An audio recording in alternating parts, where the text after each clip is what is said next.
Hello everyone, welcome to the video on advanced features of functions in Python. Okay, in the previous video I have introduced how to define a function. Okay, so how to pass the arguments, how to return a value, how to create docstring. In this video we will discuss some of the advanced features. So first one is default parameter value. Okay, so when it is used, when we call a function without any argument, it uses the default value. Okay, when we call the function without any argument, it uses default value. Okay, if you see,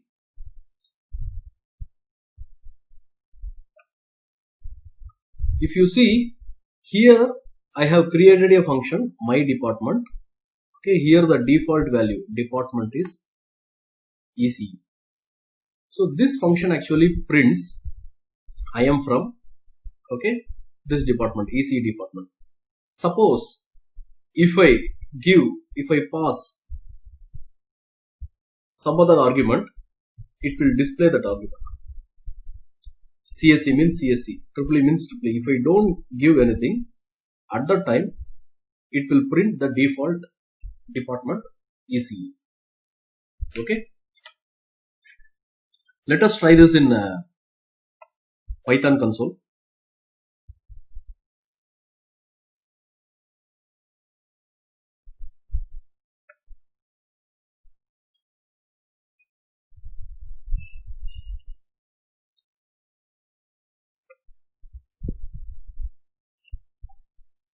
Define my department. This is the function name. Okay, I'm just defining the default argument. Okay, default parameter value ECE. See, the function should print I am from. Okay, let us execute this.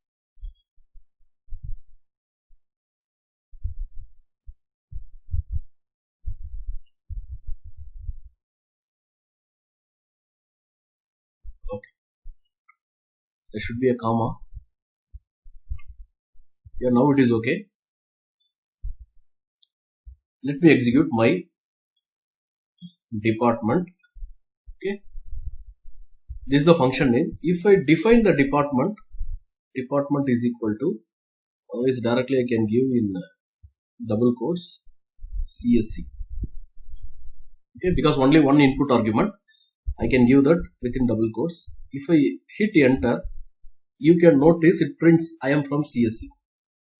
Suppose if I give triple as the input, okay, it prints triple.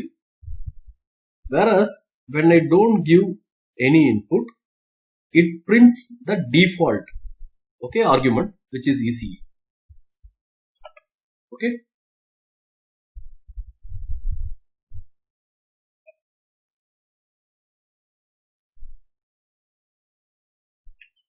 so we can have more than one default argument.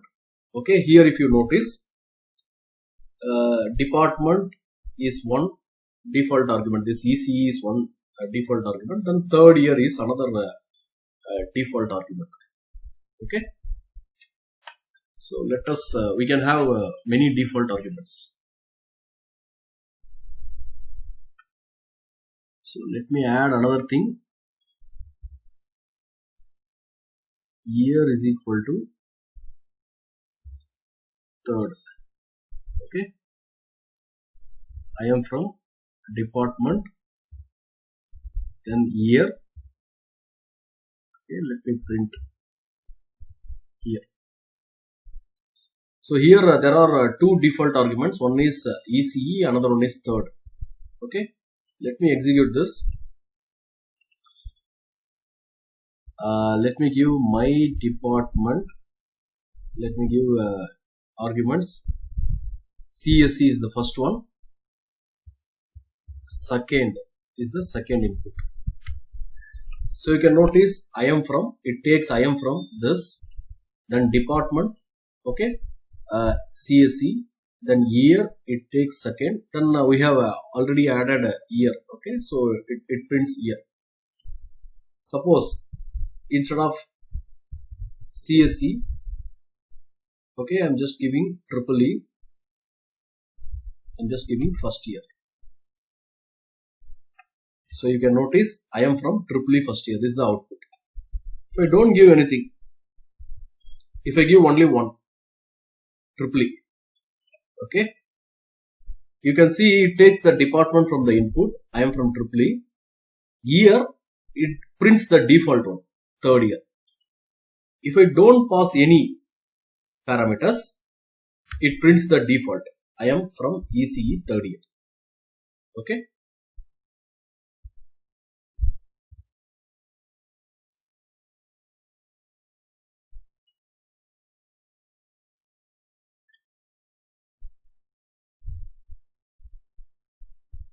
So this is another example.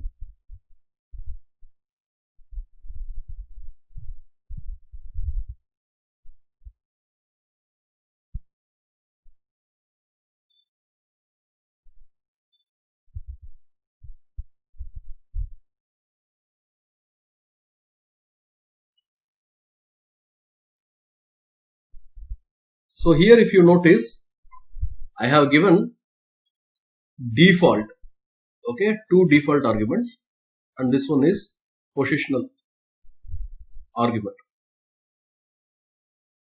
Okay, this is the positional argument.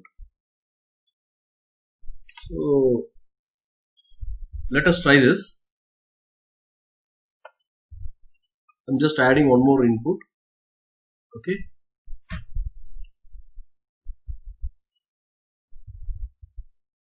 Name. Okay.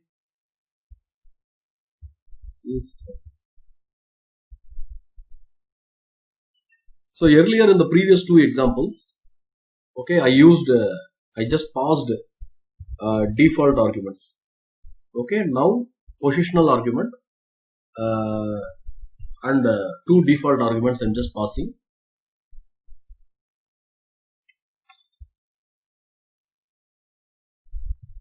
My department function name. Okay, let me pass Vinod. Okay, then I am from triple E.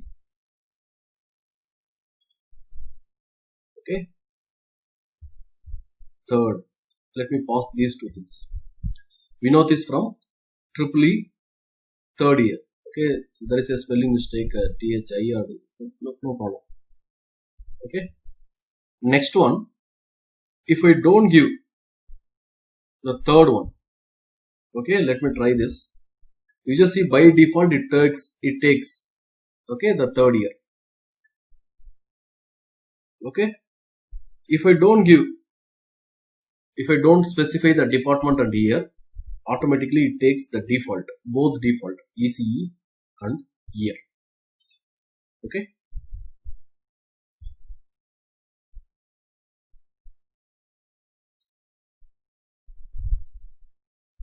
Then, so it will display error when the non-default argument, okay, non-default argument follows the default argument. Okay.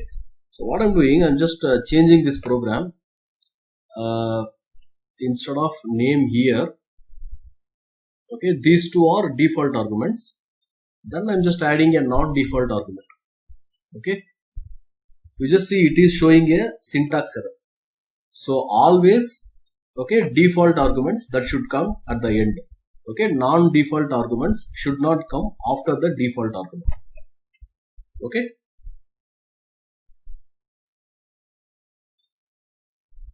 Then the next one is next important thing is keyword arguments. Okay.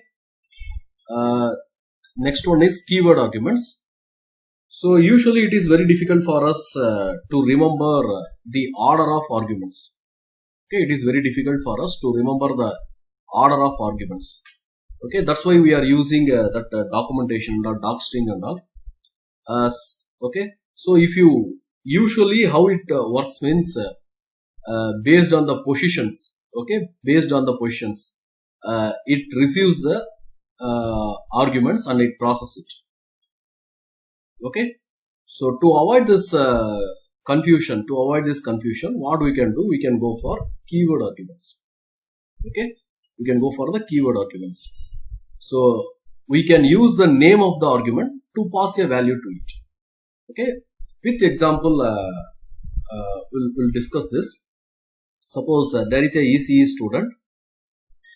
Okay, he scored 65 marks in signals and systems.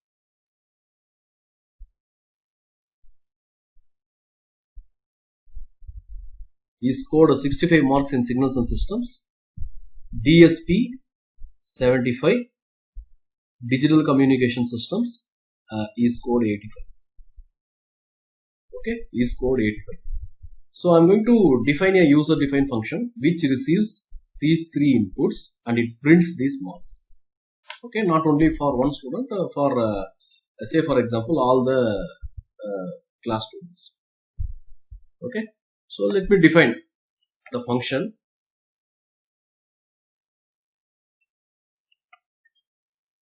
The function name is marks. Okay, it takes inputs like signals and systems. Okay, signals and systems, DSP, digital communication. Okay, colon, print SS. Okay, colon, %D. I'm just using a format specifier. DSP colon %D integer space DCS colon %D. Okay, then percentage within bracket SS DSP DCS. Okay, these are format specifiers. So %D is for integer. It will write the values in terms of integer. Okay, so the function is created. So I'm just passing the arguments by positions. I know that in signals and systems he scored 65, DSP he scored 75, and digital communication systems he scored 85.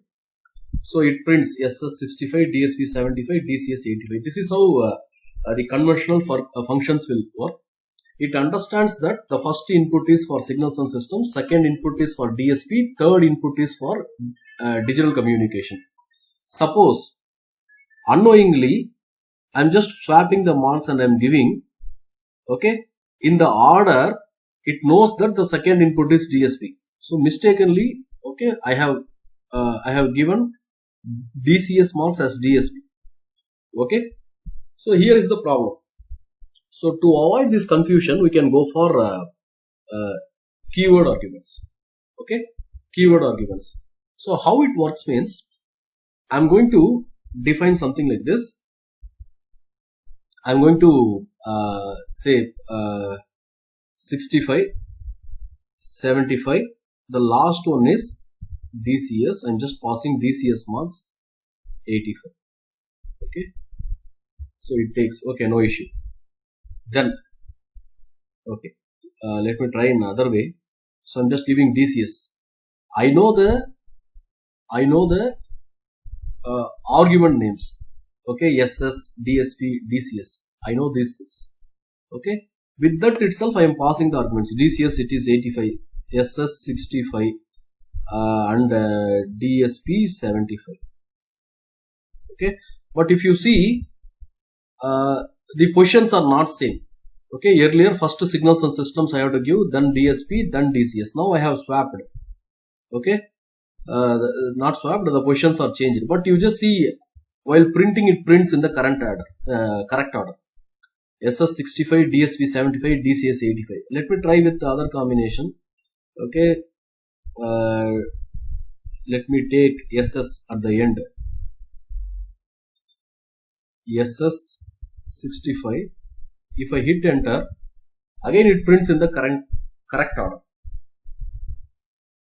Okay, suppose I have defined signals and systems, then DSP,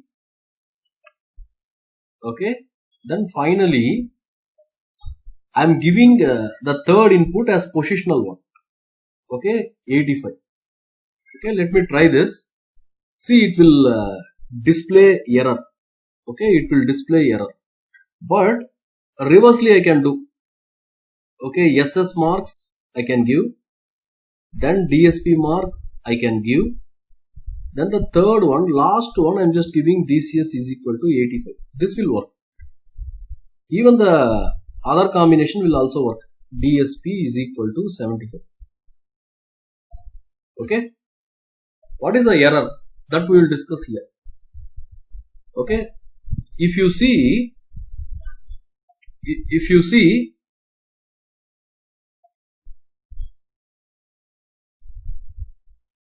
so keyword arguments that should be specified at the end. Okay, keyword arguments that should be specified at the end. So here keyword argument is specified in the middle, so it displays error. Okay, it displays error. Okay, third one, we can define keyword argument. We can define only keyword arguments. I don't want my function to take positional arguments as inputs. I want my functions to take keyword arguments only as the input. In such cases, what we can do? We can define a function something like this. Okay, so define the function name. Okay, before defining the arguments SS, DSP, DCS, before defining the arguments, let me add a star here. Okay, so Python understands that this is, okay, this function marks, it will accept only the keyword arguments. Okay, it won't accept the positional arguments. So accepts keyword arguments, accepts only keyword arguments, not the positional arguments. Okay, not the positional arguments. Let us try this. So what I am doing, let me convert this function something like this. I am just adding a star, comma, save. Now the same marks, okay, same marks. Let me give the input arguments as positional. See, it is displaying error. But if I define something like this as keyword arguments, okay, it accepts. Okay, it accepts. So let me try some case where the mix of positional and keyword arguments are there. Let me try initially 65, then DSP it is 75, then DCS it is 85. Let me try this combination. Yeah, again it is giving error because it's the mix of positional argument and keyword argument. So this star actually accepts all the inputs, all the input arguments, only keyword. Okay. Then arbitrary arguments. Okay. In the previous case, okay, it is keyword arguments. I don't know the order. Okay. Now I don't know how many number of arguments that will be passed to the function. We know that we can pass any number of arguments to the function. In this case, I don't know how many number of arguments I am going to pass into a function. Okay. So in such cases, I can go for arbitrary arguments. How it will be means, before the argument, I am going to add a star. I am going to define a function. okay, some function name. Before that inputs, okay, before that inputs, I'm going to add star. Okay, so Python understands that this is arbitrary argument function, so it is ready to accept any number of inputs, and it will display the output in tuple format. It will display the output in tuple format. You just see, I have defined a function, my family, okay, and before the arguments or parameters, I have used a star names. Okay, let me try this function in the Python console.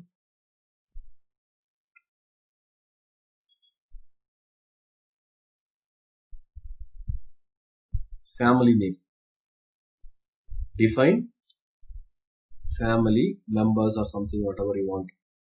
Okay, the input is star names colon, I am going to print names.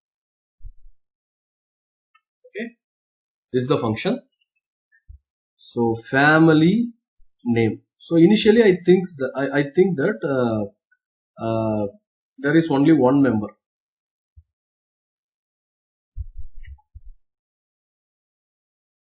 Okay, there is only one. I'm sorry, this is not the right way. It should not be equal to. It should be given within brackets. That's why it is not printed.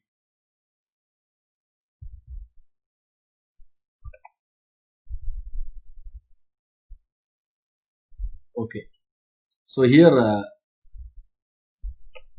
again I'm just changing. Let me try this one.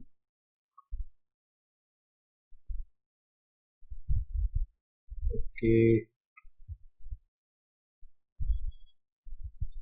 define family names, star names. Okay, print names. Let me try this.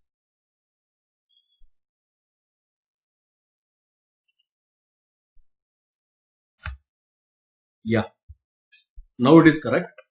I'm sorry, here if I use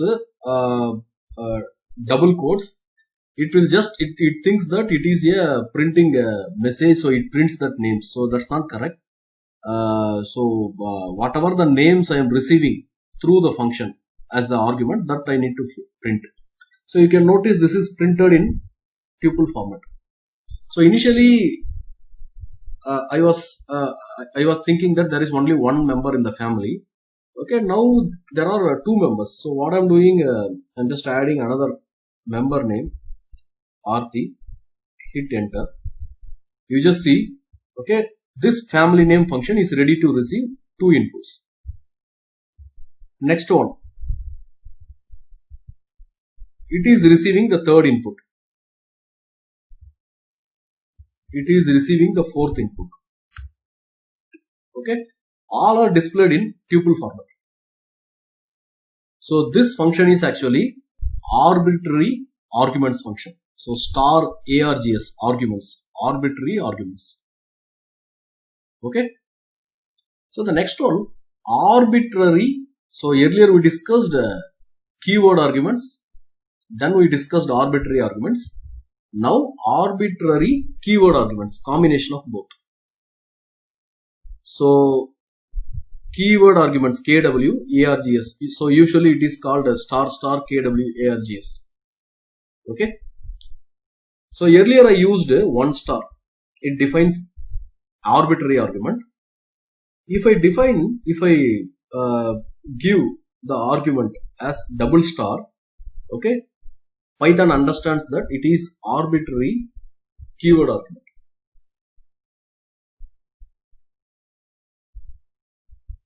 So two things. One is the Python understands that we don't know how many number of keyword arguments that will be passed to the function. Okay, how many number of keyword arguments that should be passed to the function. So we can use this double star. Okay, and this displays the output in dictionary format. This displays the output in dictionary format. Okay, So let me define a function.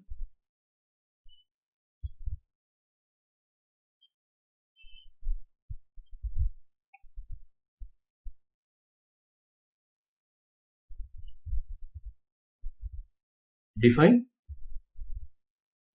my function, okay, double star attributes. So double star indicates that this function is arbitrary keyword function. Print attributes. Okay, my function. Okay, let me give name is equal to Vinod. Hit enter. You just see it is stored something like a dictionary. Okay, next one, I'm just adding, okay, my age 37. Yeah, that is also added in the dictionary. Then I'm just adding a height, okay, approximately 180 to 180 centimeter. Okay. Yeah, that is also added. Then weight 75. Okay, so it accepts any number of keyword arguments. Okay, it accepts any number of keyword arguments. Okay, then we can pass a string, okay, a number, a list, a dictionary, etc. Okay, all these things you can pass all these things as a input to the function. Okay,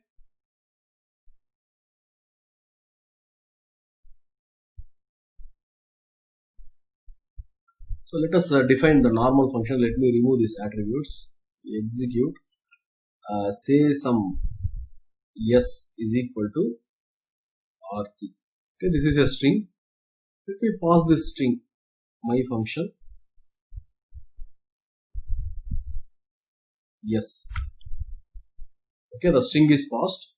Let me define a list 1, 2, 3, 4, 34. Okay, my function L, I can pass a list. Okay, similarly a set 1, 23, 45. My function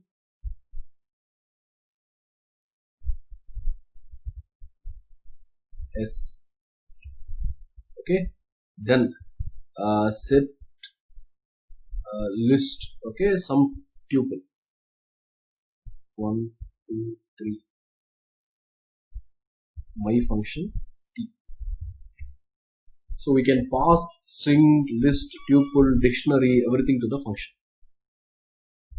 Okay, then I'm just defining a function, but for some reason I don't want to display anything. I don't want to display anything. Okay, I don't want to do anything.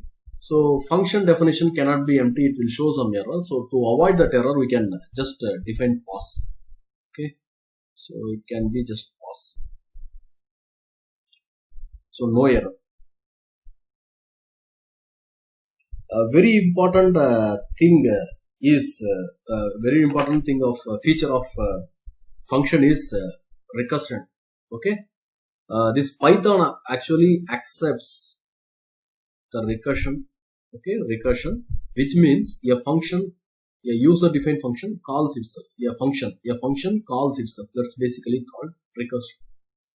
So in conventional, most of the videos you can see this factorial example. Suppose I have 3 factorial, some number n is equal to 3. I want to find out the factorial. 3 factorial is 3 into 2 into 1, which is 6. Okay, so you can do this without recursion also. I am going to explain this factorial program through recursion. We know that 0 factorial is 1, 1 factorial, 0 factorial, 1 factorial is equal to 1. Factorial is not does not exist for negative numbers. So if it is a negative number, it should display, okay, some message, wrong choice of n, something like that. Okay, if it is 0 or 1, if n is 0 or 1, directly I have to return 1. Otherwise, I have to do, okay, I have to do this recursive operation. Okay, so let us try this one. I have given fact. Fact is the user defined function. I have given 3 as the input. Okay, so it's not is equal to 1. Okay, it's not equal to 0. So it just comes for elif n is greater than 1. Yeah, true. So it returns return. Okay, n is 3 star fact n minus 1 is 2. So in order to execute this, we need to know fact 2. Okay, so the function calls itself. So it goes for fact 2. Again it checks whether n is 1 or 0. No. N is greater than 1. Yes. So it returns 2 star fact 2 minus 1, it is 1. Okay. So again we don't know what is this fact 1. Okay. This is this function calls fact. So it goes for fact 1. Okay. It checks n is 1. Yeah, n is 1. So it returns 1. Okay. This function actually returns 1 to this function. So 2 into 1, it is 2. So this function actually returns 2 for this program. So 3 into 2, this overall function, it returns 6. Okay. It's something like this. I have, okay, some people here. Okay. Here there is something. I want to take some item. Okay. So what I'm doing, I'm just telling to this guy. This guy tells to this guy. This guy tells to this guy. This guy takes. Okay. And he returns. Finally, I'm getting this. Okay. Recursion.